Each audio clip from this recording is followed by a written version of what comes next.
Hello, oke sob semuanya. Selamat datang kembali di konten serunya sepak bola cuman di channel Nunui Zulhilmi, oke? Bersama gue sendiri Nunui sob, oke? Buat kalian yang belum kenal, buat kalian yang belum tahu, dan gimana kabar kalian semuanya sob yang menikmati konten serunya sepak bola? Apakah kalian sedang apa? Sedang bergeris, sedang bergembira, sedang gelisah, atau sedang galau? Semoga masalah yang menghampiri cepat mereda, cepat terselesaikan. Pastikan namanya hidup ada aja masalah yang singgah, oke sob. Dan yang bergembira jangan terlalu jangan terlalu senang, karena kapanpun anda akan bisa dalam kondisi merengut. Tetapi semoga hidup kalian baik-baik saja, semoga hidup kalian selalu dalam lindungan yang maha kuasa, oke, amin ya. Di konten serunya sepak bola kali ini gue pengen membahas tentang timnas U17 selesai kompetisi kemarin di Kemerdekaan Cup, yang gue bilang hasilnya apa ya, hasilnya ya cukup baik gitu. Dia memberikan respon, dia memberikan permainan, dia memberikan daya juang, dia memberikan duel-duel, bahkan mengalahkan timnas Uzbekistan juara Asia 2-0, terus menahan seri Tajikistan ya 2-2 gitu kan. Terus kalah dari babak dari penentuan melawan Mali. Emang Malinya kencang banget, emang Malinya nubruk-nubruk, emang Malinya bisa dibilang keras, tetapi gue cukup puas dengan keseluruhan performance tersebut. Memang sengaja nggak gue bahas di konten gue satu persatu ya, emang biarkan mereka masih muda, biarkan dia menimba ilmu sebanyak-banyaknya, kenyang-kenyangin gitu. Belum pantas, belum apa, terlalu banyak dikritik, terlalu banyak mereka masih perlu untuk berkembang, masih perlu untuk banyak maju, masih bisa untuk banyak maju. Biarkan dia memperoleh ilmu sebanyak-banyaknya, biarkan dia meroleh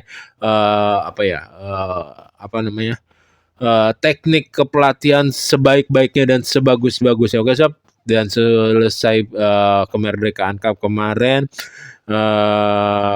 ya mereka pengen TC lagi, TC di Bulgaria, habis itu ikut mini turnamen juga di Qatar apa Dubai ya seperti itulah, Dubai kalau nggak salah.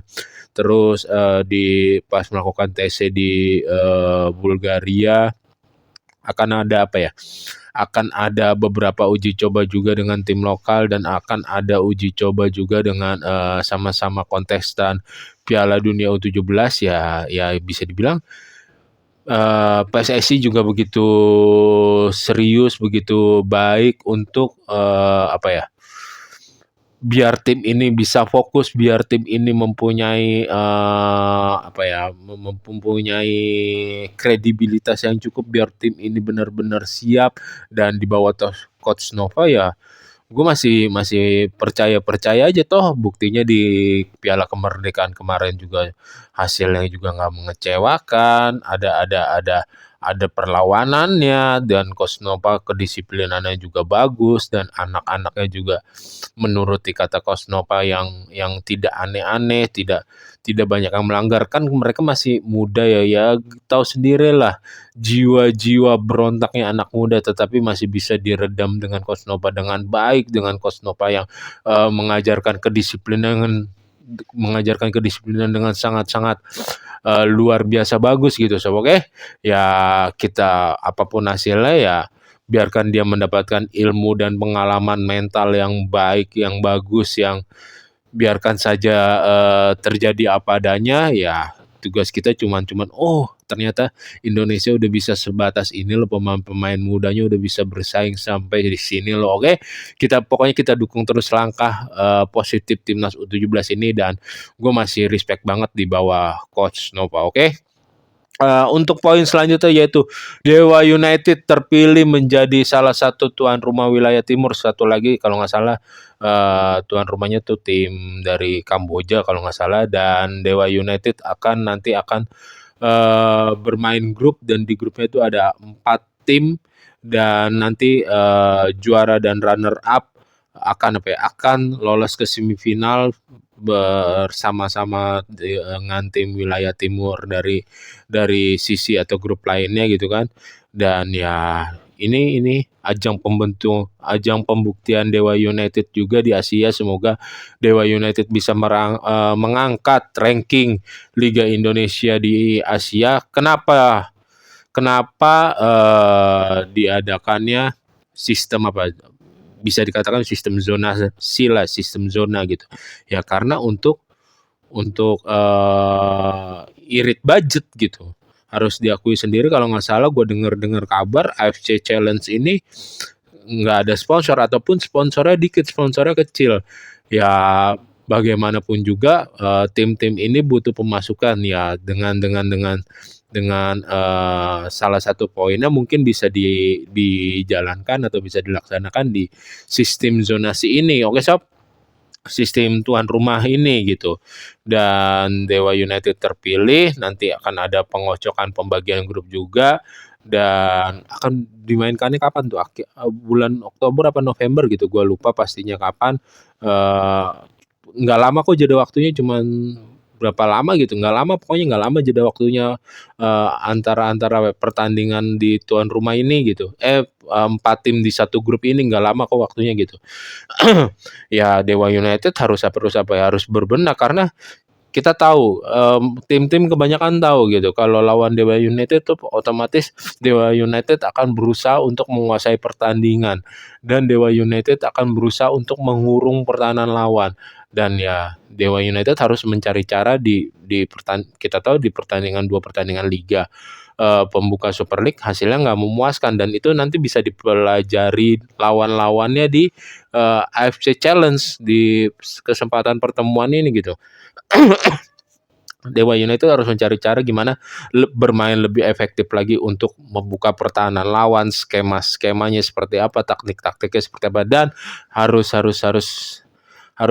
sadar betul kalau transisi dia tuh berulang kali tuh lemah. Transisi dia sering-sering bisa banget untuk dimanfaatkan lawan. Transisi dari attacking ke bertahan dia tuh sangat-sangat tidak teruji, sangat-sangat tidak enak dipandang gitu. Ya terbuktinya Dewa United tersiok-siok di awal Super League ini gitu dan butuh banyak pembenahan untuk Dewa United agar bisa mengangkat poin dan meraih poin untuk Liga Indonesia itu sendiri gitu ya. Semoga Dewa United benar-benar belajarlah dari kesalahan dan melakukan pembenahan. Oke.